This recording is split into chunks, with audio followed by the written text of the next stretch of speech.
Reverendíssimo Padre Silvano, caros irmãos e irmãs religiosas aqui presentes, podem vos assentar. A liturgia de hoje nos convida a contemplar o maior do mistério cristão. A Santíssima Trindade é um dos maiores dos mistérios. A palavra mistério, do grego mysterion, ela indica algo que em parte está oculto e em parte foi revelado. Não é um conhecimento que nós desconhecemos por completo, mas ao mesmo tempo também não é um conhecimento que nós conseguimos abarcar, compreender completamente.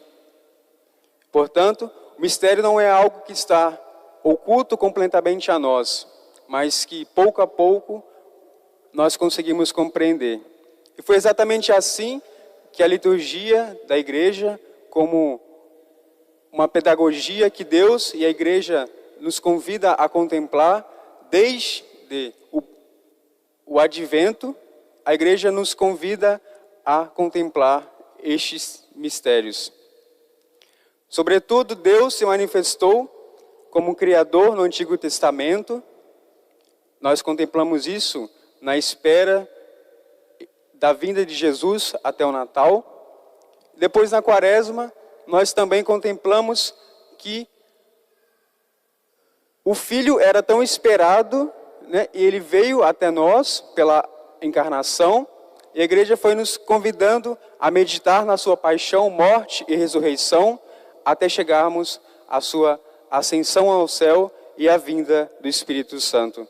E assim nós estaríamos aptos a receber o conhecimento dos maiores dos mistérios, a Santíssima Trindade. Nós podemos perguntar, por que uma festa então em honra da Santíssima Trindade? Se Deus é uno, e a igreja nos afirma que esta festa, por ser a contemplação do maior dos mistérios, ela nos indica que, para honrar devidamente a Deus, nós devemos fazer, diante de algo que nós aparentemente não conhecemos, nós devemos simplesmente adorar. Assim fizeram os reis magos, que ao contemplar aquela pequena criança, se depararam com algo desconhecido para eles, mas a atitude que eles tiveram foi de prostrar-se diante dele e o adorar. E também a igreja nos convida a fazer isso neste dia, diante de um mistério tão grande, que nós possamos, como Santo Agostinho diz, diante do mistério nós devemos nos prostrar e adorar. Essa festa já era celebrada na França no século X, mas em Roma era uma festa desconhecida ainda, e só foi aceita como uma festa litúrgica no século XVI. Por ser, então, essa festa introduzida, quer dizer que a igreja não cria na Trindade, completamente equivocado essa ideia. Por quê? A igreja, desde o início, batizou, né? Nós lemos no Evangelho de hoje o mandato de evangelizar. Nós recebemos de Jesus Cristo a missão de batizar em nome do Pai, do Filho e do Espírito Santo. Essa festa exprime, portanto, na crença em um único Deus, mas também em três pessoas realmente distintas. Elas não se misturam. O Pai é Deus, o Filho é Deus e o Espírito Santo é Deus. Essa palavra, Santíssima Trindade, não está na Bíblia, desse modo, Santíssima Trindade. Mas como então a igreja nos propõe a crer em algo que não está na Sagrada Escritura? Se nós fôssemos protestantes, nós seríamos convictos que essa realidade é uma realidade falsa. Mas pelo contrário, por ser algo tão grande que o próprio Deus, no decorrer da Sagrada Escritura, Ele mesmo foi se revelando até nós, Ele foi se mostrando pouco a pouco a nós. Na primeira página da Bíblia, no Gênesis, no primeiro capítulo, nós contemplamos que Deus, Pai, sobretudo, criou o mundo. E Ele criou o mundo por meio de quê? Por meio do Verbo. E na primeira página da Bíblia também aparece que o Espírito pairava sobre as águas.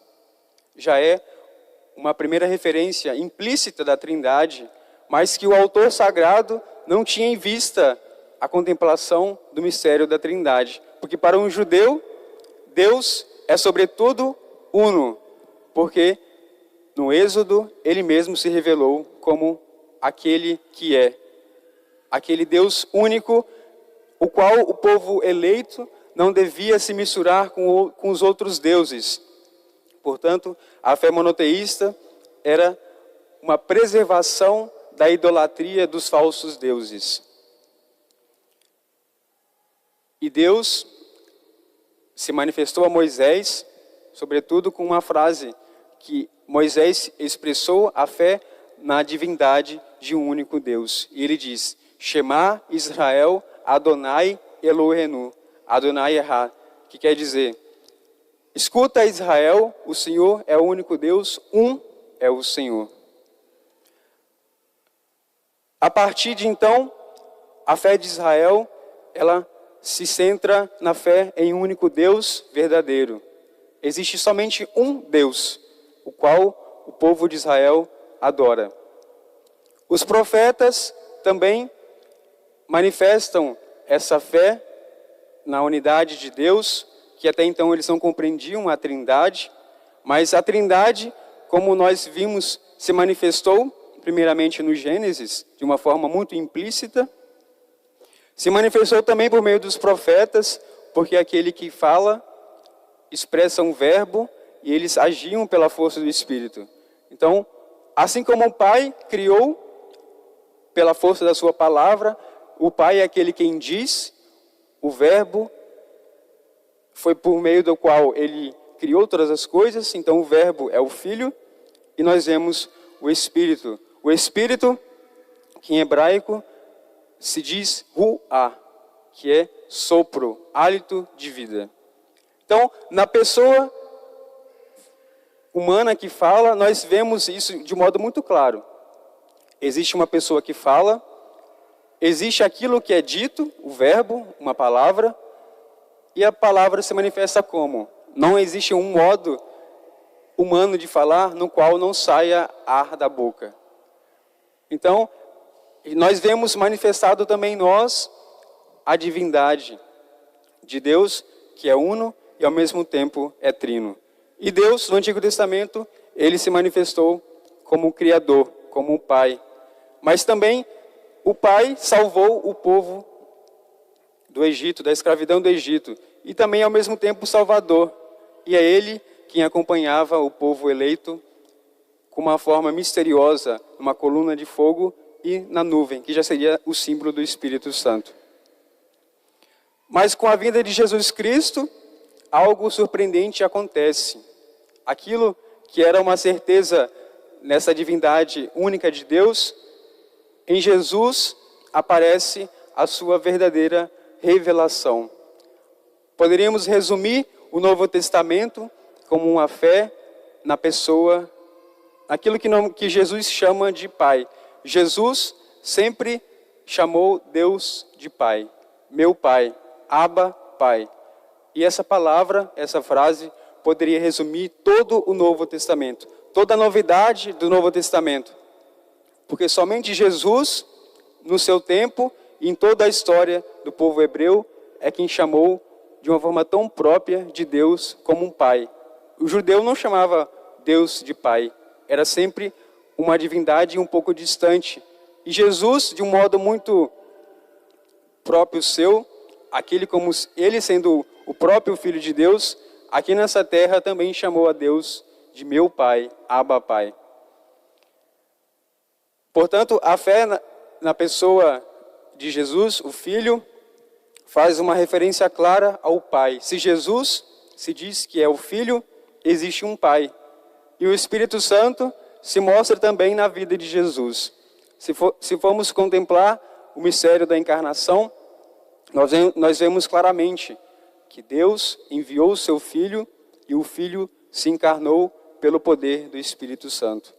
Foi esse modo que Nossa Senhora não compreendeu naquele momento completamente, mas recebeu com uma profunda humildade, porque o evangelista diz que ela meditava e guardava tudo aquilo no coração. Portanto, Nossa Senhora, diante do mistério de um Deus que é uno e ao mesmo tempo trino, ela se prostrava e o adorava. Continuando a história bíblica, as cartas de São Paulo e dos apóstolos até o Apocalipse também manifestam a fé na Trindade de uma forma mais explícita do que o Antigo Testamento, mas também não usa o termo Santíssima Trindade. São Paulo, em várias de suas epístolas, ele faz uma saudação inicial basicamente assim: a graça de nosso Senhor Jesus Cristo, o amor do Pai e a comunhão do Espírito Santo esteja convosco. Se nós lêssemos diariamente a Sagrada Escritura, nós, olhando com a graça que nós temos hoje, a certeza da fé na Trindade de pessoas. No Evangelho, que é o centro da Sagrada Escritura, toda a vida de Jesus, eu falei da encarnação, mas também Jesus aos 12 anos, ao ser questionado por Nossa Senhora e São José no templo, ele responde: não sabias que deveis estar na casa de meu Pai? Então Jesus se manifesta como aquele que é filho. No seu batismo, uma voz disse: eis o meu filho muito amado, no qual eu coloquei a minha complacência. E o Espírito Santo se manifesta numa forma de pomba. Na transfiguração, do mesmo modo, Jesus, como o centro, como aquele esperado, conversa com 2 pessoas, e os apóstolos veem 3 pessoas. Então, Nosso Senhor estava conversando com Elias e Moisés, indicando que ele era o centro da lei e dos profetas, aquele o qual o Espírito Santo e o Pai também se manifestaram para testificar a sua divindade.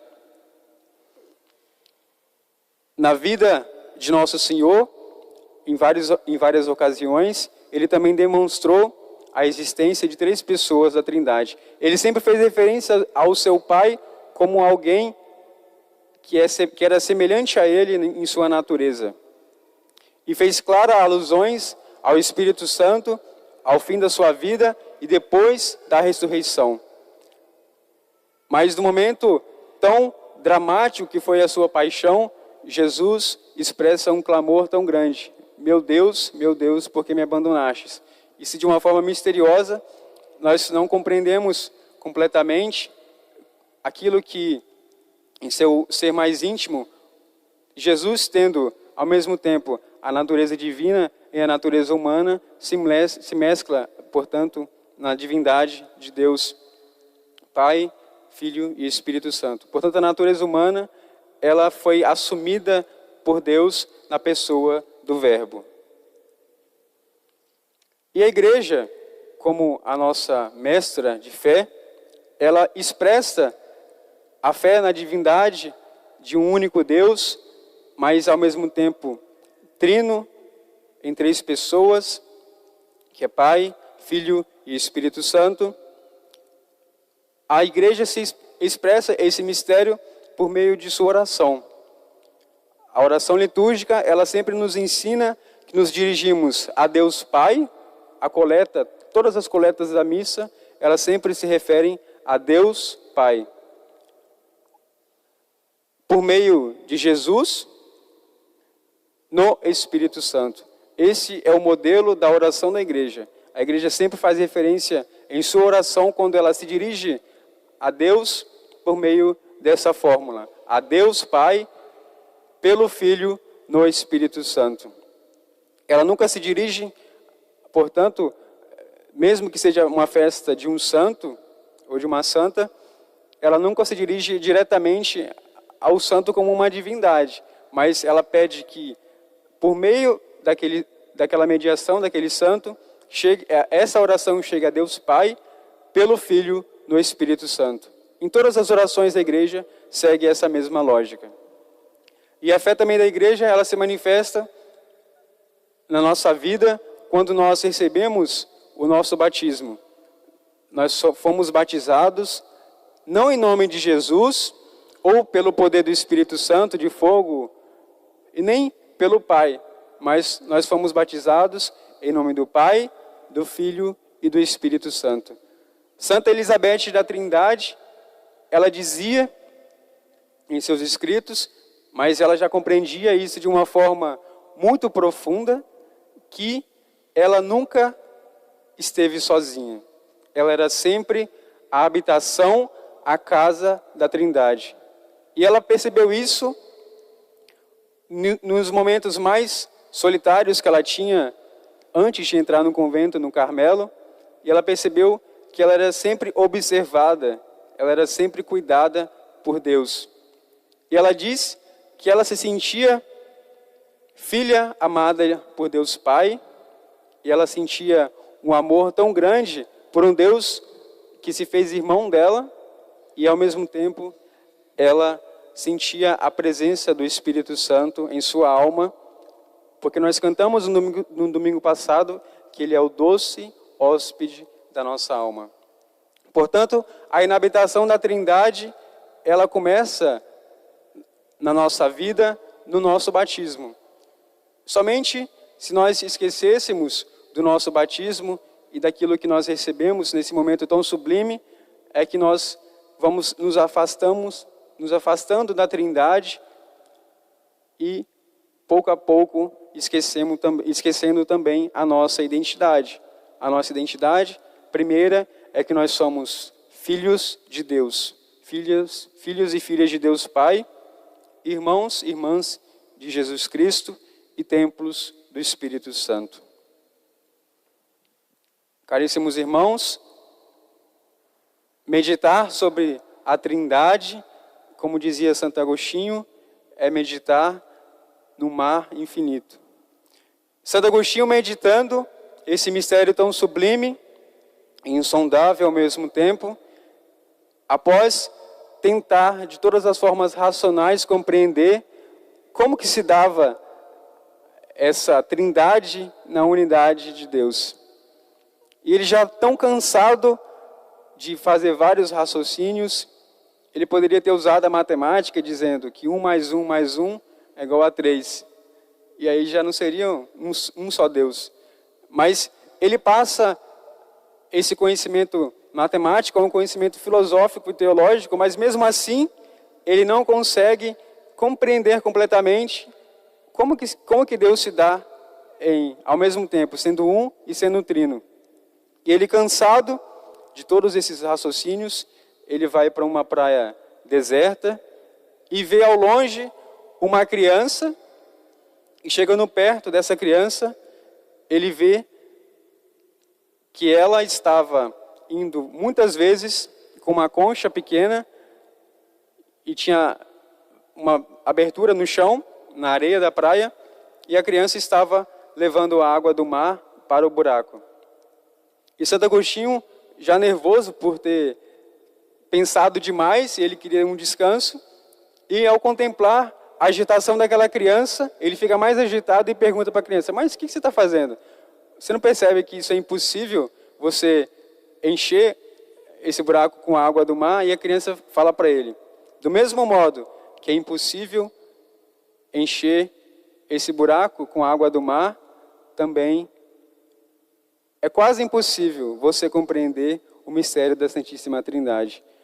E aquela criança se manifesta como um anjo.